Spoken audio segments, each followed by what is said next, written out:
구약성경 1106페이지 예레미야 33장 2절에서 3절 말씀, 우리 두 구절밖에 안 되니까 함독하여서 읽겠습니다. 이를 행하시는 여호와, 그것을 만들며 성취하시는 여호와, 그의 이름을 여호와라 하는 이가 이와 같이 이르시도다. 너는 내게 부르짖으라. 내가 내게 응답하겠고 내가 알지 못하는 크고 은밀한 일을 내게 보이리라. 아멘, 아멘, 할렐루야. 오늘 주일 예배에 오신 여러분을 환영합니다. 우리 다 함께 옆에, 앞에, 뒤에 샬롬 평안의 인사 나누시겠습니다.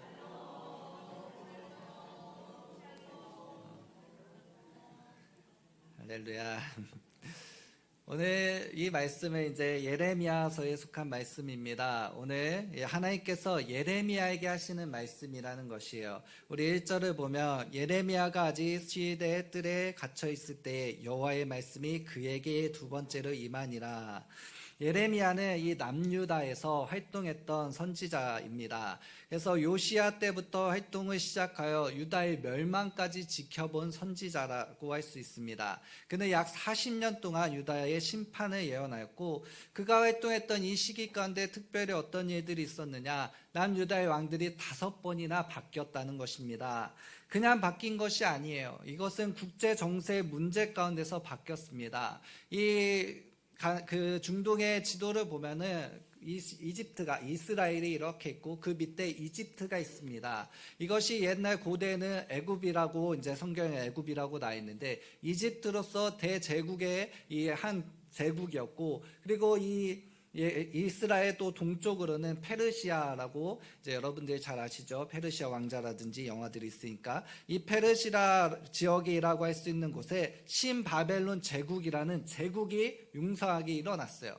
그래서 이 두 제국 간이 그 분쟁, 이 중동의 패권을 잡고자 날마다 전쟁을 하였다는 것이요. 어느 날은 이 이스라엘을 애굽이 차지하여서 왕을 갈아치워 버리고, 또 어느 날은 이제 페르시아가 쳐들어와서, 신바벨론이 쳐들어와서 또 왕을 포로로 잡아가고, 이렇게 이 전쟁통 가운데서 왕이 5번이나 바뀌고 유다가 고통당했다는 것이요. 이것은 어떻게 보면 남유다에게 정해진 운명이었습니다. 약속의 그 길목 가운데, 정확히 길목 가운데 있어서 이들이 이 제국을 치러 가거나 저 제국을 치러 갈 때는 반드시 이 이스라엘을 지나쳐야 됐습니다. 그래서 하다못해 고대에는 이 이스라엘을 점령하는 자가 세계를 제패한다, 이런 말도 있었어요. 그래서 이들은 항상 이것 가운데서 고통을 당하고 결국에는 멸망하게까지 되어 있습니다. 이것은 어떻게 보면 자연스러운 그 역사의 흐름이에요. 그런데 성경은 이 역사를 어떻게 정의하고 있습니까? 역사의 흐름 가운데 한 약소국이 겪는 자연스러운 흥망성쇠가 아니라고 이야기합니다. 이 남유다가 멸망하는 것은 하나님이 주관하시는 역사의 결과라는 것이에요. 이들이 죄를 지어서 이 중동 패권 싸움의 과정에서 이루어진 것이 아니라, 그들이 죄를 지어서 하나님께서 심판하시는 심판의 결과로서 이들이 망하게 되었다는 것입니다. 우리 본문 그 다음에 4절 5절 한번 읽어보겠습니다. 이스라엘 하나님 여호와께서 말씀하시니라. 무리가 이 성읍의 가옥과 유다 왕국을 헐어서 갈대아인의 참호에 싸우려 하였으나 내가 나의 노여움과 분함으로 그들을 죽이고 그들의 시체로 이 성을 채우게 하였나니, 이는 그들의 모든 악행으로 말미암아 나의 얼굴이 가리어 이 성을 돌아보지 아니하였습니다. 아멘. 이들이 멸망한 것은 그 제국의 그 상황 가운데서, 중동의 그 상황 가운데서 자연스러운 흥망성쇠로 망한 것이 아니라, 이들이 하나님 앞에 범죄하여서 하나님께서 그들을 저버리셨기 때문에 당한 심판이라는 것입니다. 그래서 이 심판하시는 것은 다시 한번 이들의 죄를 깨닫고 다시 하나님을 경외하도록 하기 위함이라는 것이에요. 이 사실을 알기 위해서, 이것이 그냥 자연스러운 결과가 아니라 하나님께서 주관하신 역사라는 것을 알기 위해서 무엇을 하셨습니까? 예레미야를 부르셨다는 것이에요. 그래서 예레미야는 그 요시야 때 종교 개혁이 일어나서 다시 한번 회복의 그 모양이 있었던 그때부터 무엇을 예언하였느냐? 이스라엘 심판에 대해서 이야기하셨어요. 이야기했다는 것입니다. 그가 40년간 하루도 쉬지 않고 너희들 망하게 된다. 이 죄에 떠나지 않으면 너희들 망하게 된다. 하나님의 심판당할 거야 라고 끊임없이 말했다는 것입니다. 이에 선포대로 남유다가 어떻게 되었습니까? 망하였다는 것이요. 하나님께서는 이 역사 만물을 주관하시는 역사의 주관자 되십니다. 그래서 자기에 대해서 나타나실 때 이렇게 말씀하시는 것이에요. 우리 본문 2절 한번 읽어보겠습니다. 이를 행하시는 여호와, 그것을 만들며 성취하시는 여호와, 그의 이름을 여호와라는 이가 이와 같이 이르시도다. 할렐루야, 아멘. 우리 하나님은 역사의 주관자 되십니다. 그분은 일을 행하시며 그것을 만들며 성취하시는 분이십니다. 아멘이십니까? 여러분, 우리의 인생도 마찬가지라는 것이에요. 우리의 인생은 내가 쓰는 것이 아닙니다. 우리 인생 이야기는 내가 쓰는 것이 아니에요. 다른 사람에 의해서 쓰여지는 것도 아니고 자연스러운 흘러감에 의해서 그냥 기록되는 것도 아닙니다. 역사의 주관자 되시는 하나님의 손에 달려있다는 것이에요. 특별히 우리 믿는 자들은 더욱 그러합니다. 왜냐하면 우리가 예수님 믿을 때 어떻게 믿었습니까? 나의 마음에 주인으로 임하여 주시옵소서. 하나님 나를 사용하여 주시옵소서. 주님께 드렸다는 것이에요. 하나님 나를 사용하여서 나의 이야기를 써달라고 드린 자들이 바로 우리라는 것입니다. 여러분, 우리의 인생 이야기는 하나님의 역사로 가득 차 계십니까? 아멘. 네, 아멘이신 분들도 있고. 저희 이야기는 그렇습니다. 저희가 태어나서 지금까지 이 모든 것이 하나님의 은혜 가운데 있었다라는 것이요. 저의 인생 가운데 정말 숨기고 싶고 어떻게 보면 없애버리고 싶은 그 모든 과거들, 고통스러웠던 그것까지도 하나님의 손길이 있었다라고 이야기할 수 있습니다. 제가 어렸을 때부터 그 중고등학교 때부터 대학까지 지금까지도 듣는 소리가 뭐냐면은 부럽다는 것이에요. 왜 다 저를 부러워하는지 모르겠어요. 왜 부럽냐면은 너는 뭔가 결정된 사람 같다는 거예요. 그리고 신앙에 방황하는 사람들이 방황에다 돌아오면 보면은 너는 하나님이 붙잡고 가시는 것 같다는 것이에요. 여러분, 비결이 있습니다. 비결이 있어요. 오늘 이 말씀을 통해서 이 비결을 나누기로 원합니다. 단 한순간도 이 모든 것들이 다 하나님의 손길 가운데 있습니다. 나의 이야기가 곧 하나님의 이야기라 이야기할 수 있는 것이 바로 우리 믿는 사람들의 이야기라는 것입니다. 오늘 제 인생길 가운데 하나의 이 바이 미션의 이야기를 조금 나누기로 원합니다. 여러분, 저는 오늘 바이 미션, 바이 선교의 대표로 이 자리에 섰습니다. 아시나요? 제가 저희 교회 협력 목사로 되어 있는데 왜 그러냐면 제가 바이 선교의 대표이기 때문이에요. 그래서 대표 선교사로서 이제 선교 보고할 기회들이 없었는데 마침 목사님께서 이제 선교 후원 주일마다 저보고 하라고 해서 어떻게 할까, 어떤 모양으로 할까 하다가 그래, 내가 바이 미션 선교 보고를 이때 좀 해봐야겠다 해서 목사님 상의 없이 제가 멋대로 이렇게 섰습니다. 네, 제가 선교사로 이렇게 왔습니다. 여러분, 이 바이 미션이 이제 2021년 2월 18일 날 저희 교단에 정식으로 저는 독립교단 출신이에요.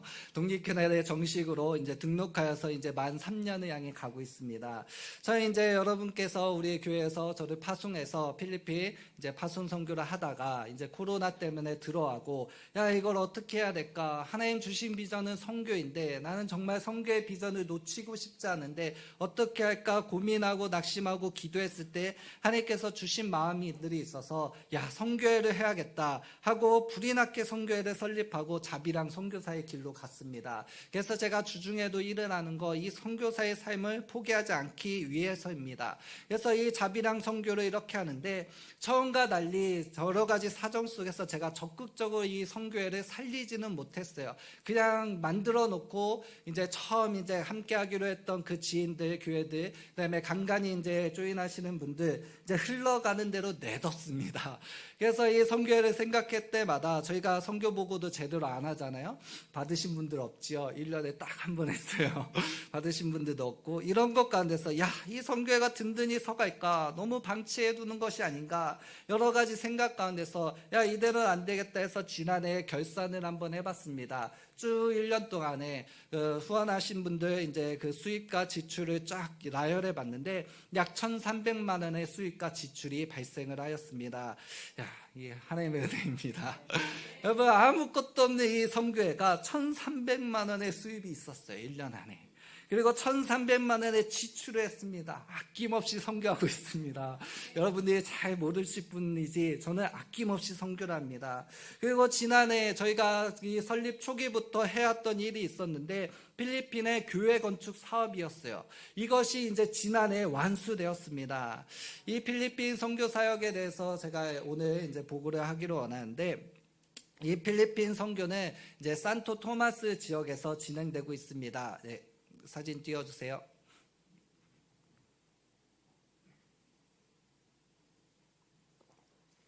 제가 있던 이제 곳은 세부에 있는 가무티스라는 섬인데, 그곳은 이제 필리핀에서 말하면 중부예요. 저 지도에도 잘 표시가 안 되는데 중부, 그의 하단 가운데 있습니다. 필리핀은 북부 마닐라, 중부 세부, 남부 민다나오로 이렇게 구성되어 있습니다. 이 산토 토마스라는 지역은 저기에 있는 라 유니온에 속한 이제 동네입니다. 넘겨주세요.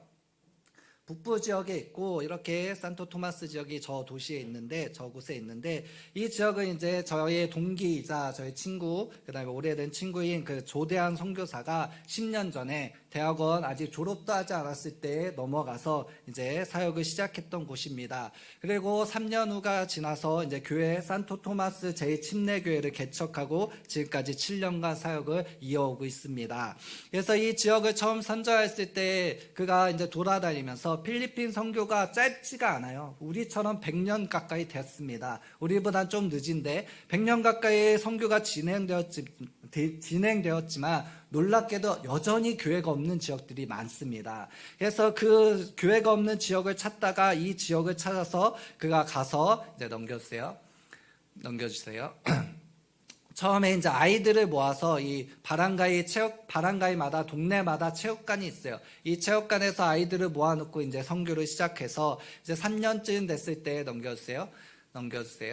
사람들이 많아지면서 교회로 이제 개척을 하게 되었습니다. 근데 이 필리핀도 외국인에게 크게 우호적이진 않습니다. 땅을 사는 것, 건물을 짓는 것이 좀 어려워요. 그래서 처음에 이 선교사도 이제 대학원 때 갔으니 파송교회도 없이, 지금까지도 파송교회 없이 사역을 하고 있습니다. 그래서 돈도 없고 뭐 아무것도 없어서 그냥 열정만을 가지고 믿음만을 가지고 하기 때문에 건물이 없어요. 그래서 어떻게 했느냐, 학교 교실을 빌려서 예배를 드렸습니다. 문제들이 있는데 주말에 주일에 학교 행사가 잡히면 저기를 쓸 수가 없는 거예요. 그러면 다시 나가서 그 동네 놀이터라든지 그 바란가의 체육관도 못 씁니다. 놀이터 빈 공터에 가서 예배를 드리는 것이요. 그러면은 뭐 다행인데, 사전에 협의가 되면 몇 번은 저도 이제 선교 편지를 받아봤을 때 몇 번은 예배 도중에 갑자기 학교 관계자가 들이닥쳐서 너네들 다 나가 하고서 쫓아내더랍니다. 느닷없이, 이유도 없이. 그러면은 어쩔 수 없이 나가야 되는 거예요. 거기는 뭐 협의나 이런 게 없습니다. 예절도 없고 이런 것 가운데서 그냥 그 예배 도중에 아까 보셨듯이 바리바리 싸서 다시 나가는 거예요. 공터로 나가서 예배를 이어하고. 이런 어려운 가운데 이제 한 번은 이제 학교 측에서 더 이상 우리가, 여기는 이제 카톨릭 이제 국가이기 때문에 개신교에게 저희가 장소를 빌려줄 수 없다라는 통보를 받고 우리가 기도하기 시작했습니다. 이때부터 이제 바이미션이 이제 사역을 하기 시작했어요. 그때 이제 어떻게 해야 될까 고민하던 중에 하나님의 은혜로 토지를 구입하게 됐습니다. 넘겨주세요. 네, 이렇게 땅을 구입하게 됐지만 여전히 말씀드렸지만 돈이 없어요. 바로 건축을 할 수가 없어요. 근데 여기서 또 문제가 뭐냐면, 이 땅을 그대로 두면 어떤 일들이 벌어지느냐, 가난한 사람들이 와서 나무로 집을 지어요. 그리고 빈 공터 잘 정리된 그런 곳에는 어김없이 그들이 와서 집을 짓고 삽니다. 그럼 문제가 뭐냐, 나중에 건축할 때 함부로 내쫓을 수가 없는 거예요. 그래서 이제 땅을 사고 이제 돌면서 기도를 하는데 어느 날 보니 그런 사람들이 오기 시작하는 거예요. 그래서 야, 이거 어떻게 해야 되냐. 그래서 성도들이랑 상의했는데 울타리 좀 쳤으면 좋겠다. 파송교회 없는 선교사 무슨 돈이 있습니까? 그래서 이때부터 저희들이 이제 돕기를 시작해서 저희 가운데 이제 비상금들이 있어서 바이미션에서 지출을 해서 넘겨주세요. 네, 땅이 저렇게 되어 있었습니다. 넘겨주시고, 울타리 작업을 시작했어요. 넘겼어요. 저렇게 이제 벽돌을 싸서 해서 울타리를 세우는 이 작업을 시작으로 저희가 이제 시작을 하게 되었습니다. 그래서 이때부터 부대 비용, 뭐 토지 변경 비용이라든지 그 건축 그 설계 비용이라든지 이런 것들이 지원하면서 우리가 건축을 위해서 함께 기도했습니다. 근데 필리핀 건축도 국내 건축과 같이 쉽지가 않아요. 비용이 너무 많이 듭니다. 저희들이 이제 그 설계를 따라서 비용을 산출해 보니 1억 원이 든다는 거예요.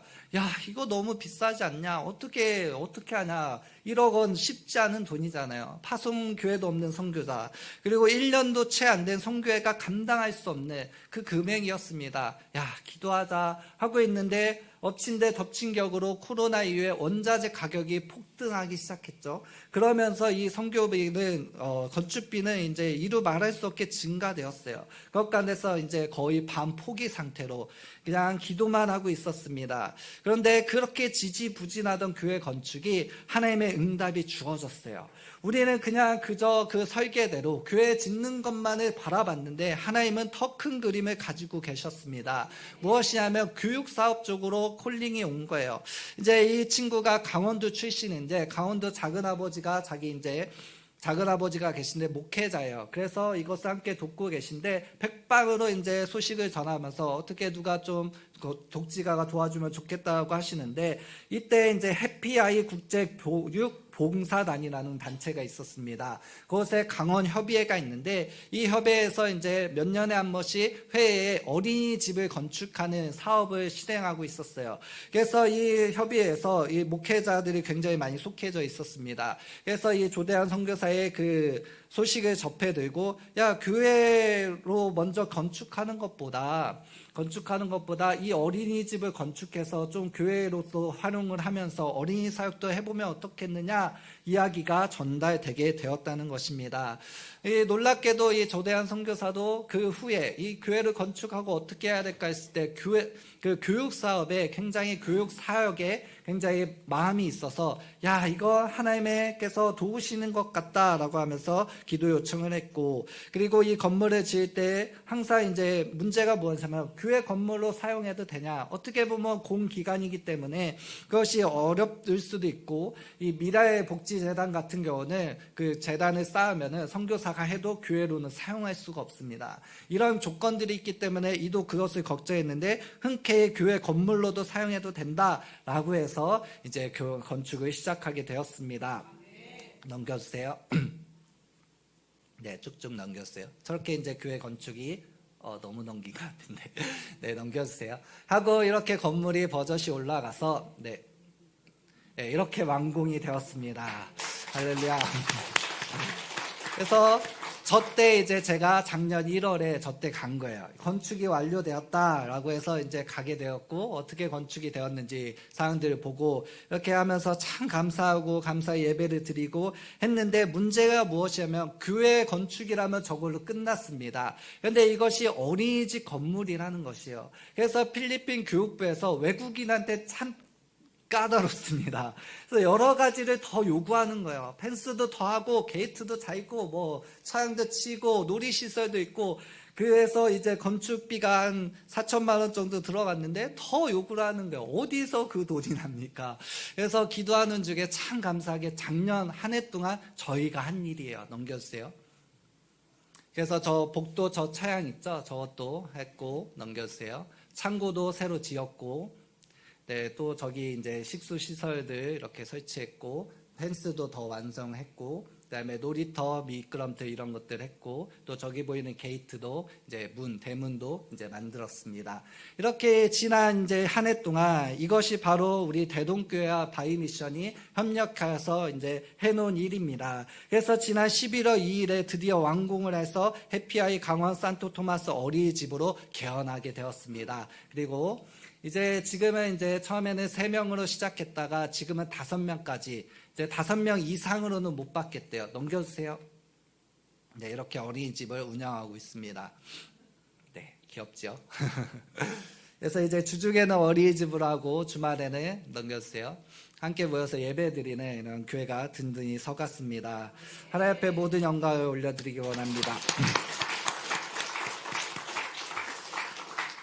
여러분, 이것이 정말 하나님의 일입니다. 처음에는 이것은 불가능해 보였어요. 근데 이것이 우리의 힘이 아니니, 우리의 능력이 아니, 우리의 뜻이 아니, 우리의 의지가 아니, 하나님의 은혜의 손길로 이것이 한 해 한 해 진행되어 갔을 때 얼마나 울며 또 기도하며 감사했는지 모르겠습니다. 우리 하나님, 우리가 믿는 하나님이 이러한 하나님이라는 것입니다. 우리 본문 2절 한번 다시 읽어보기를 원합니다. 이를 행하시는 여호와, 그것을 만들며 성취하시는 여호와, 그의 이름을 여호와라는 이가 이와 같이 이르시도다. 아멘. 우리가 믿는 하나님이 바로 일을 행하시는 분입니다. 그것을 만들며 성취하시는 분이에요. 그의 이름을 여호와라. 이 말이 무엇입니까? 전능하신 하나님이시라는 것이에요. 여호와라, 이 뜻이 무엇이에요? 스스로 있는 자다라는 것이에요. 이 모든 국가의 모든 신들은 만든 이가 있습니다. 제작한 이가 있고 그 신에 대해서 서사를 지어낸 이들이 있어요. 그래서 누구든지 신은 경외했지만 자기들이 만든 것을 알고 있습니다. 그런데 유일하게 우리가 믿는 하나님은 스스로 계신 자이다. 그래서 그분은 전능하신 하나님이시라는 것이요, 하나님께서 행하실 때 그 일은 반드시 이루어집니다. 처음 불가능해 보였던 이 교회 건축이 우리의 뜻과 의지가 아닌 하나님의 은혜하에서 진행돼서 완성되었듯이 우리의 눈으로 보기에는 불가능한 일들이 주님의 일이라고 한다면 그것은 반드시 성취되고 이루어진다는 것이에요. 우리가 이제 지난 시간에도 우리 세제례들이, 청년들이 간증했듯이 정말 우리는 이루 말할 수 없는 하나님의 역사 가운데 있습니다. 여러분, 연합회가 얼마나 힘든가. 너무나도 힘들어요. 연합수련회를 또 하는데 우리 교회는 애들이 없잖아요.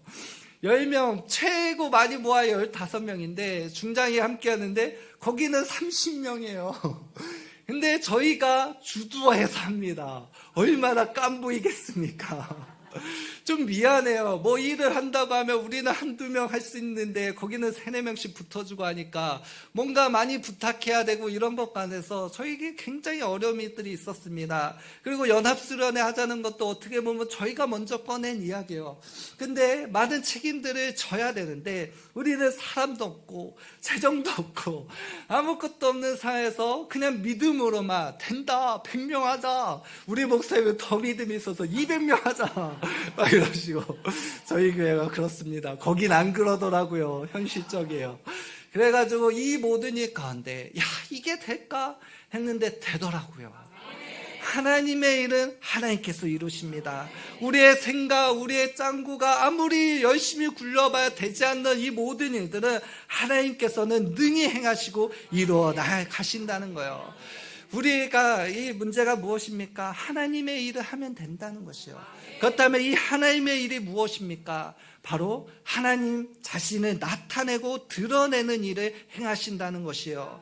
왜 하나님은 자기를 드러내는 것을 좋아하시는가? 관종이신가? 아니죠. 하나님께서 자신을 드러내는 것은 우리들이 죄악 가운데 빠져있기 때문이에요. 하나님 잊어버리고 자신들의 죄악 가운데 빠져서 하나님을 잊어버리고 방황하는 이 모든 자들 가운데 너를 지으신 이가 있어. 이 천하 만물을 지으시니 너희가 돌아야 될 본향이 있고 너희가 돌아가야 될 그곳이 있다라는 거, 바로 나다라는 것을 나타내시기 위해서 하나님은 오늘도 많은 역사들을 통해서 또 우리들의 이야기를 통해서 자신을 나타내 주신다는 것입니다. 특별히 무엇으로 나타내 주십니까? 은밀하고 큰 일을 행하신다는 것이에요. 우리 3절 한번 읽어보겠습니다.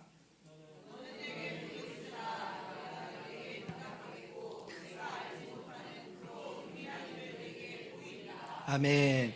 일을 행하시고 그것을 만들며 성취하시는 분이 이제 이르시는데 무엇이 하라? 너 부르짖어 계속 기도해, 나를 끈질기게 찾아. 그러면 내가 너에게 크고 은밀한 일을 나타내 줄게. 너를 통해서. 그것이 무엇이에요? 바로 회복의 역사라는 것이에요. 하나님께서 이 40년 동안 예레미야 가운데 심판을 이야기하셨지만 그거 못지않게 선포하신 것이 무엇이냐면 너희가 너희의 죄로 망하게 되지만 영원히 망하지 않을까. 왜? 내가 너희의 보호자이기 때문에. 너희가 너희의 죄를 깨닫고 다시 나에게 온다고 한다면 나는 너희를 회복시켜 줄게 라고 이야기하셨다는 것이에요. 그 이야기가 이제 6절부터 13절까지 나옵니다. 우리 조금 길지만은 함께 이 교독을 읽어보겠습니다. 그러나 보라, 내가 이 성읍을 치료하며 고쳐 낫게 하고 평안과 진실이 풍성함을 그들에게 나타낼 것이며,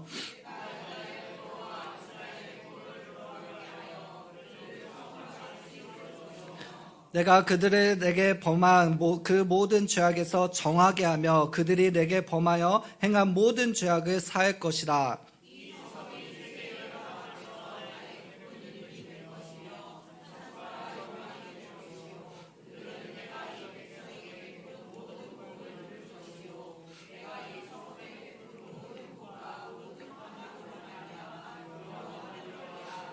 여호와께서 이와 같이 말씀하시니라. 너희가 가리켜 말하기를 황폐하여 사람도 없고 징승도 없다 하던 여기 곧 황폐하여 사람도 없고 주민도 없고 징승도 없던 유다 성읍들과 예루살렘 거리에서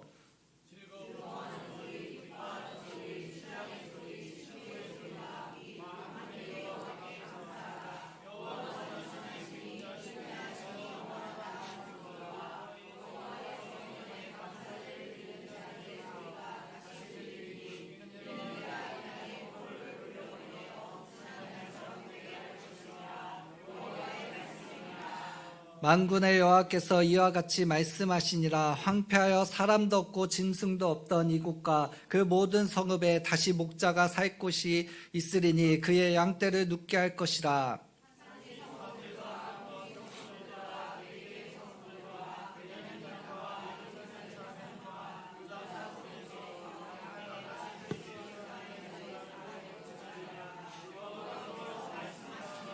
아멘. 하나님께서 이 일을 성취하시는데 어떤 일이냐, 바로 이런 회복을 주시겠다는 것입니다. 여러분, 그들을 구원하여서 그 구원으로 끝나는 것이 아니라 이들 가운데 기쁨의 소리를 회복시켜 주시고 처음과 같이 이들이 너무나도 기뻐할 수 있게 만드시며 또한 풍성함을 주시겠다는 것이에요. 여러분, 그로 인해서 이들이 기뻐 외치는 이 찬양 소리로, 이들이 전하는 이 자랑으로 하나님께서 살아계심을 나타내 보여주시겠다는 것입니다. 이들을 회복했을 때 그 모든 복과 이 성에 베푼 모든 복과 모든 평안으로 말미암아 두려워 떨리라, 열방이 두려워 떨게 만들겠다는 것이요, 이들 가운데 베푼 이 구원의 역사를 통해서 말입니다. 여러분, 이 약속이 이제 메시아를 통해서 우리 모두를 향한 약속이 되었습니다. 우리 14절 한번 14절부터 16절 읽어보겠습니다. 여호와의 말씀이니라. 보라, 내가 이스라엘 집과 유다 집에 대하여 일러준 선한 말을 성취할 날이 이르리라. 그때 내가 다윗에게서 한 공의로운 가지를 나게 하게, 그가 이 땅에 정의와 공의를 실행할 것이라. 그날에 유다가 구원을 받겠고 예루살렘이 안전히 살 것이며 이 성은 여호와이라 이름을 얻으리라. 아멘. 한 공의로운 가지가 나게 하리라. 메시아 예언입니다. 메시아가 원다는 것이요, 이 메시아 예수 그리스도를 통해서 이 회복과 구원의 약속이 성취되어 우리도 동일하게, 오늘을 살아가는 우리에게도 동일하게 죄에서 구원을 받고 기쁨과 풍성이 넘치는 삶을 살 수 있게 되었다라는 것입니다. 여러분, 이 약속을 남유대 가운데만 주시는 약속이 아니라는 것이요, 오늘도 이를 성취하시는 여호와, 그것을 만들며 성취하시는 여호와께서 우리들 가운데 주시는 약속이라는 것입니다. 하나님께서는 오늘도 역사를 쓰고 계시다는 것이요, 우리를 통해서 하나님을 자랑하게 만들기 위해서 지금도 그 일을 행하시고 계시다는 것입니다. 여러분, 이 약속이 얼마나 든든한가, 영원한 보증이 있다는 것이에요. 우리 20절부터 21절 한번 읽어보겠습니다.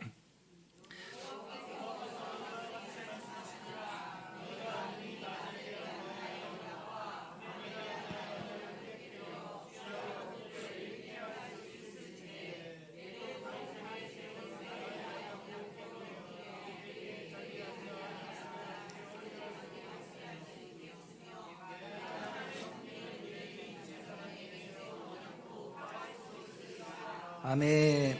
이 말씀이 무엇이냐면, 누구든지 어느 사람이라든지 해와 달과 밤에 대한 이 법칙을 깨트릴 수 있다면, 그래서 낮을 없애버리고 밤을 없앨 수 있다면 내가 너희를 향해서 약속한 이 언약을 깨트릴 수 있다는 것이에요. 반대로 무엇입니까? 누구든지 이것을 못 깨뜨리면 못 깨뜨린다면 나도 이 언약을 깨뜨리지 않는다는 것이요. 만약에 이제 다음 구절 보면은 천지 법칙을 내가 정하지 아니하였더라면 내가 이 복을 전해주지 않겠다라고 말씀하십니다. 주님께서는 이 천지 법칙을 만드셨듯이 이 언약을 보증하시고 영원까지 지키시겠다고 우리들 가운데 약속하신 것이요. 여러분, 그렇기 때문에 우리가 그런 구원을 받은 자입니다. 그렇기 때문에 우리는 어떤 상황 속에서도 구원을 소망할 수 있는 것이요. 여러분, 우리가 우리의 인생이 결국은 하나님께서 만드신 인생이라 증거할 수 있는 이유가 무엇입니까? 어려움의 통로를 걸을 때, 어려운 일들을 당할 때 이 또한 지나가리라. 이것으로 그냥 지나가는 것이 아니라 나를 복의 근원 되신 하나님께 더 이끌어 가시고 이 일을 통해서 또다시 하나님을 찬양하게 하실, 나를 이 모든 문제에서 구원하실 것을 알기 때문에 우리가 기뻐하는 것 아닙니까? 우리는 구원을 소망하고 있어요. 아무리 어렵고 힘든 순간에도 우리가 낭망하지 않는 이유, 바로 우리가 믿는 하나님이 계시기 때문입니다. 그 하나님은 어떤 분이십니까? 이를 행하시는 여호와, 그것을 만들며 성취하시는 여호와, 그의 이름을 여호와라는 이가, 이것이 바로 우리가 믿는 하나님이시라는 것입니다. 여러분, 무엇이 두렵습니까? 무엇이 걱정이에요? 하나님께서 이 어려운 가운데서 우리를 구원하시지 못하실 분이십니까? 하나님의 손이 짧아 우리를 구원하시 못하시겠습니까? 하나님의 능력이 없으십니까? 무엇 때문에 우리가 한숨 쉬고 있습니까? 무엇 때문에 우리가 걱정하고 있습니까? 무엇 때문에 낙마하고 계십니까? 하나님을 바라보시기 바랍니다. 그 하나님은 결코 작지 않으십니다. 그 하나님은 결코 우리를 무시하지 않으셔요. 그분은 일을 성취하시는 분입니다. 여러분, 그런 의미에서 선교는 하나님의 일입니다. 하나님께서는 이 일을 행하신다는 것이요, 우리에게 구원을 주시는 것, 그래서 이 구원을 자라게 하시는 것, 그래서 우리로 구원의 증인, 하나님의 살아계심을 증거하는 자가 되게 하시는 것을 행하시는 분이십니다. 그래서 이 선교, 이것이 바로 하나님의 일이에요. 왜 그렇습니까? 선교가 무엇입니까? 선교하면 우리는 해외 선교만을 생각해요. 그래서 외국에 나가서 복음 전하는 것만 생각합니다. 야, 선교 가자. 목사님이 이러면 뭐 하자는 거예요? 단기 선교 가자. 또 이렇게 인식이 되다 보니 잘못 알고 있어요. 선교는 그런 것이 아닙니다. 선교는 전도입니다. 우리 선교국장님께서 참 기도를 잘 해주셨는데, 이 선교와 전도는 똑같아요. 선교가 무엇이냐? 복음을 전하는 총체적 일을 가리키는 것이에요. 내가 복음을 전하고 있다면 나는 지금 선교를 하고 있는 것이요. 내가 복음을 전하는 사람이라면 곧 나는 누구예요? 선교사입니다. 여러분이 선교사예요. 네, 우리 함께 인사하기 바랍니다. 아유, 김선교사님, 박선교사님 만나서 반갑습니다. 네. 그래서 저도 국내에 있지만 선교사입니다. 오늘도 이 터에 가서 복음을 전하고 복음을 나타내고 여러분에게 복음을 증거하고 이런 일을 하기 때문에 저는 오늘도 선교사예요. 여러분, 우리가 다 그런 사명을 받은 자입니다. 우리가 이 선교의 사명을 감당할 때 주님 어떻게 하십니까? 일을 행하신다는 것이요, 그것을 성취하고 이루신다는 것입니다. 우리 가운데 구원을 베풀어 주신다는 것이요, 우리가 무엇을 놓치지 않으면요, 이 하나님에 대한 믿음을 놓치지 않으면. 하나님께서 그래서 이렇게 말씀하시고 계십니다. 그런즉 너희는 먼저 그의 나라와 그의 의를 구하라. 그리하면 이 모든 것을 너희에게 더하시리라. 자기 아들을 아끼지 아니하시고 우리 모든 사람을 위하여 내주시니가 어찌 그 아들과 함께 모든 것을 우리에게 주시지 않겠느냐. 볼지어다 내가 문 밖에 서서 두드리느니 누구든지 내 음성을 듣고 문을 열면 내가 그에게로 들어가 그와 더불어 먹고 그는 나와 더불어 먹으리라. 아멘. 누구든지 마음만 열면, 그래서 마음을 열고 주님 나를 사용하여 주시옵소서 라고 이야기만 한다면, 그래서 주님 앞에 순종만 하면 주님께서 인생 책임져 주시겠다고 하셨는데, 우리들 가운데 그 놀라운 약속이 있지 않습니까? 그런데 무엇이 두려워서 하나님의 손길을 막고 있습니까? 주께서 쓰시겠다 하는데 무엇을 두려워서 하나님의 손길을 뿌리치고 계십니까? 여러분, 무엇이 우리를 향한 하나님께서 부르시는 손길을 외면하게 만들고 계십니까? 이 세상 향락입니까? 즐거움입니까? 아닙니까? 여러분, 그 모든 것 다 부질없습니다. 이 세상 끝난다는 것이요, 나를 지켜줄 것 같던 그 집, 나를 지켜줄 것 같던 그 돈도 결국에 다 없어지고 다 불같이 사라지고 결국 우리도 죽을 것인데, 이 죽음 앞에서 유일하게 우리를 지켜주실 이가 누구이십니까? 바로 하나님.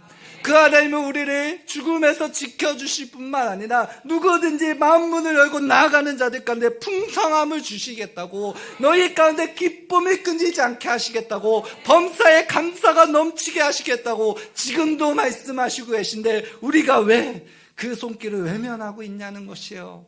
여러분, 우리가 주님 앞에 처음 믿었을 때 어땠습니까? 이 십자가 바라볼 때 우리 찬양단도 찬양 부르주셨잖아요. 그 십자가 앞에 우리가 전부를 드리겠다고 그 사랑에 감격하여서 정말 우리를 가운데 아들을 아끼지 아니하시는 그 사랑에 감격하여서 정말 내 목숨조차도 주 앞에 드리겠습니다 고백하지 않았습니까? 그런데 왜 지금 뒤로 물러서고 계십니까? 여러분, 선교 후원 주의, 선교 후원이라고 해서 우리가 후원만 하면 되는 것이 아닙니다. 이 주의는 선교 주의인 거예요. 우리가 선교사로 거듭나야 됩니다. 우리를 가운데 주님께서 구원을 베푸실 수 있도록 우리가 두 손 높이 들고 주여 나를 사용하여 주시옵소서. 그런 자들 가운데 주님은 능히 우리들을 찾아오셔서 구원을 베풀어 주신다는 것이에요. 여러분, 두 손만 들면 됩니다. 무엇이 어렵습니까? 다른 것들은 다 돈이 있어야 되고 뭐가 있어야 되고 조건들이 있지만 우리 주님 앞에는 누구든지 그 음성을 듣고 마음 문을 열며 주님께서 오시겠다라고 이야기하고 계십니다. 여러분, 우리에게 필요한 거 다시 한번 그 큰 구원을 바라보는 거예요. 다시 한번 그 십자가로 나아가는 것입니다. 우리에게 어려움을 주시고 우리 가운데 그 인생 가운데 어려움과 힘듦을 주시는 거, 너 주님 앞에 돌아오라를 주님의 콜링이라는 것입니다. 그래서 이 시간 우리가 이 말씀을 기억하시면서 붙잡고 함께 기도하기를 원합니다. 하나님, 제가 주여 앞에 두 숨 드는 것을 포기했습니다. 하나님, 제가 제 자신이 잘 먹고 잘 사는 것만 생각해서 주님의 은혜들을 외면했음을 고백합니다. 그래서 나는 이를 행하시고 성취하시는 여호와의 은혜들을 하나님 바랄 수 없는 하나님 믿음을 팔아버린 자가 되었음을 고백합니다. 다시 한번 회복시켜 주시옵소서. 다시 한번 살아나게 하여 주시옵소서. 하나님, 믿음이 살아나게 하시며 주를 향한 외침이 살아나게 하여 주시옵소서. 너는 내게 부르짖으라. 내가 내게 응답하겠고 내가 알지 못하는 크고 은밀한 일은 내게 보이리라 하셨습니다. 주여, 이 시간 우리의 믿음을 회복시켜 달라고 이 시간 주 한번 부르짖고 함께 기도하시겠습니다. 주여,